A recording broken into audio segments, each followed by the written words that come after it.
Hello student, welcome back to my channel tech by Prince पे आप सभी का स्वागत है। आज हम देखने वाले हैं बोर्ड एग्जाम में जीवन परिचय कैसे लिखना है। आज एक इम्पोर्टेंट जीवन परिचय के बारे में बात करेंगे जो है जयशंकर प्रसाद जी का जीवन परिचय। देखिए टॉपर कैसे लिखते हैं, बिल्कुल एग्जाम कॉपी में आपको ऐसे ही लिखना है, जैसे टॉपर लिखते हैं वैसे ही ट्रिक बताऊंगा। और आपके पूरे 5 में से 5 नंबर मिलेंगे, एक नंबर भी आपका इधर उधर नहीं जाएगा। देखिए यहाँ पर हमारा हेडिंग है जयशंकर प्रसाद जी, जो कि काफ़ी बोर्ड के लिए महत्वपूर्ण भी है।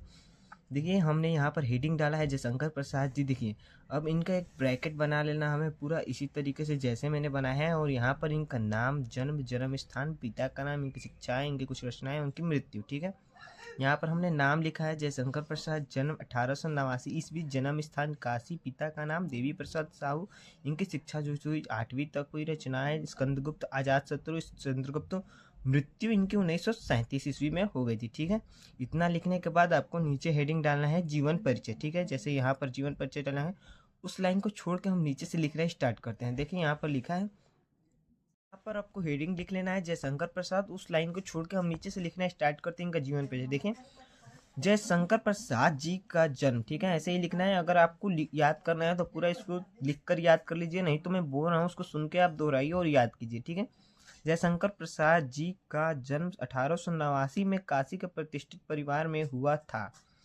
इनके पिता देवी प्रसाद साहू के नाम से प्रख्यात थे। उनके दानशीलता के कारण उनके यहाँ कलाकारों का सम्मान हुआ करता था। इनकी जो प्रारंभिक शिक्षा घर पर ही हुआ। संस्कृत, फारसी और उर्दू और हिंदी की शिक्षा घर पर ही की। मतलब कि इन्होंने जो संस्कृत, फारसी और उर्दू और हिंदी की जो शिक्षा है वो घर पर ही पूरी की।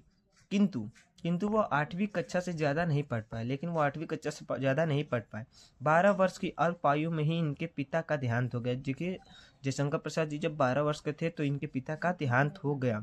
इनका अधिकांश जीवन, ठीक है, इनका अधिकांश जीवन काशी में बीता। इन्होंने 3-4 यात्राएं भी की। इन्होंने जो थी 3-4 यात्राएं भी की। ठीक है, यहाँ पर ऊपर कर लेते हैं, 3-4 यात्राएं की जिसकी छाया इनकी रचनाओं में मिलती है। ठीक है, यक्षमा लास्ट में ये टीबी के कारण इनका देहांत 1937 में हुआ। ठीक है, इतना आपको लिख लेना है, टीबी के कारण इनका देहांत कितने में हुआ, 1937 में हुआ।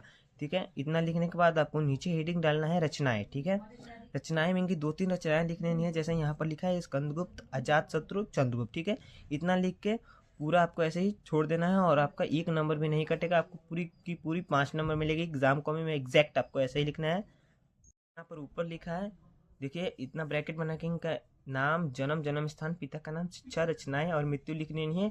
उसके बाद जीवन परिचय में यहाँ इतना जितना लिख रहा है उतना पूरा लिख लेना है। आपका एक नंबर भी नहीं कटेगा।